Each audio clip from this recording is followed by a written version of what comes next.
బలంగా బలపడాలి. అలా అని కూటమిని డిస్టర్బ్ చేయొద్దు. ఇక ఆల్టర్నేట్ ఆప్షన్ వైసీపీనే. చేరికలంటూ చేసుకుంటే ఆ పార్టీ నుంచే. ఇందుకోసం ఇప్పటిదాకా గ్రౌండ్ వర్క్ చేసి ఇప్పుడు యాక్షన్ ప్లాన్ అమలు చేయబోతున్నారట. జనసేన ఆపరేషన్ ఆకర్ష్ స్టార్ట్ చేసిందా? వైసీపీ నుంచి వలసలకు పవన్ రూట్ క్లియర్ చేశారా? ఇప్పటికే గ్రామ స్థాయి నుంచి రాష్ట్ర స్థాయికి వైసీపీ నేతలు జనసేనలోకి జంప్ అవడానికి రెడీగా ఉన్నారా? జాయినింగ్స్ జోరు పెంచడానికే చేరికల టీం ఏం చేయబోతోంది?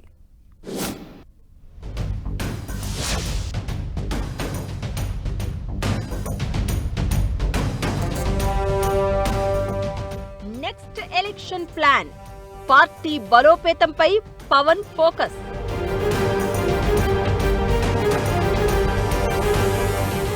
కూటమిలో ఉంటూనే స్ట్రాంగ్ ఫోర్స్ గా రెడీ అయ్యే ప్లాన్.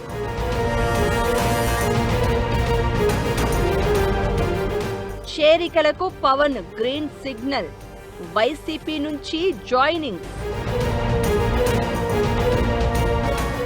జాయినింగ్స్ కమిటీ, త్వరలో భారీ చేరికలకు స్కెచ్.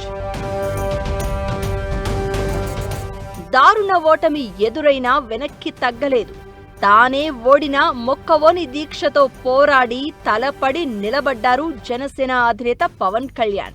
ఒక్క సీటుతో చట్టసభల్లోకి అడుగుపెట్టి ఏకంగా పోటీ చేసిన 21 సీట్లలో 21 గెలిచి 100% స్ట్రైక్ రేటుతో నేషనల్ పాలిటిక్స్ లో చరిష్మా ఉన్న లీడర్ గా ఎస్టాబ్లిష్ అయ్యారు. పవర్లోకి వచ్చిన ఈ 2 ఏళ్ల కాలంలో ప్రభుత్వం పాలనపైనే దృష్టి పెట్టారు. కానీ ఇప్పుడు జనసేనాని రూట్ మార్చినట్లు కనిపిస్తోంది. పార్టీ పటిష్టత కోసం స్ట్రాంగ్ యాక్షన్ ప్లాన్ రెడీ చేశారట సేనాని. కూటమిని డిస్టర్బ్ చేయకుండానే వచ్చే ఎన్నికల నాటికి మరింత బలపడి స్ట్రాంగ్ ఫోర్స్ గా మారాలని వ్యూహాలు రచిస్తున్నారట.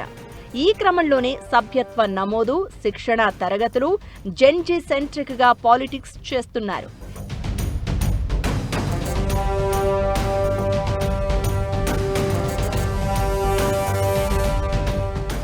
ఇదంతా ఒకవైపైతే ఆల్రెడీ లీడర్లుగా పేరున్న నేతలను చేర్చుకుంటే మెజారిటీ సీట్లు గెలుచుకోవచ్చని లెక్కలు వేసుకుంటున్నారట. అందుకే చేరికలకు గ్రీన్ సిగ్నల్ ఇచ్చారట. టీడీపీ, బీజేపీ నుంచి కాకుండా వైసీపీ నుంచి వలసలకు గేట్లెత్తాలని డిసైడ్ అయినట్లు టాక్.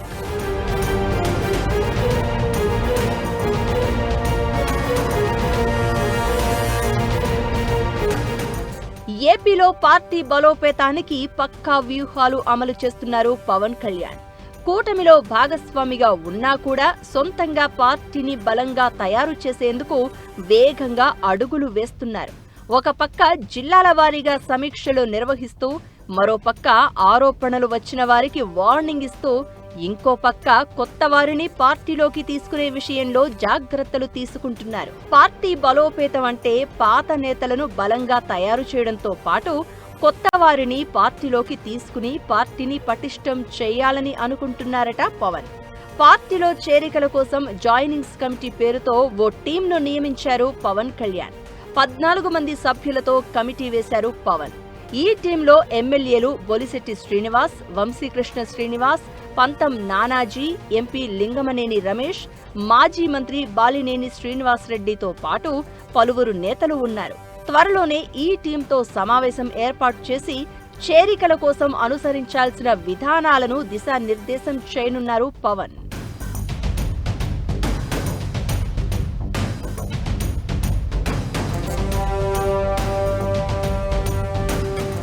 జనసేనలో మొదటి నుంచి పార్టీ జెండా మోసిన నేతలే ఎక్కువ శాతం ఉన్నారు.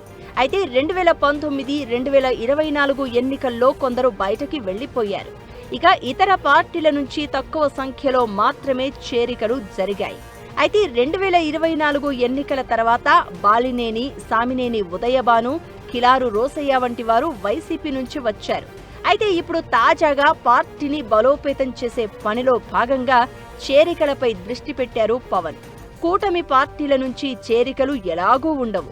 వైసీపీలో సంతృప్తిగా లేని నేతలను, ప్రజల్లో గుర్తింపు ఉన్న నాయకులను, నాన్ కాంట్రవర్సీ లీడర్లను ఇలా అన్ని ఈక్వేషన్స్ లెక్కలోకి తీసుకుని చేరికలు చేసుకోవాలనే ఆలోచనలో పవన్ ఉన్నట్లు తెలుస్తోంది.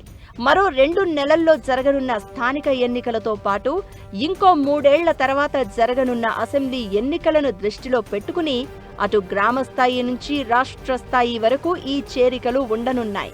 మరి కొత్తగా వచ్చేవారితో జనసేనలో పాత కొత్త నేతలు ఎలా కలిసిపోతారో, రాబోయే ఎన్నికల్లో జనసేన గతానికి మించిన ప్రభావం చూపుతుందో లేదో చూడాలి మరి.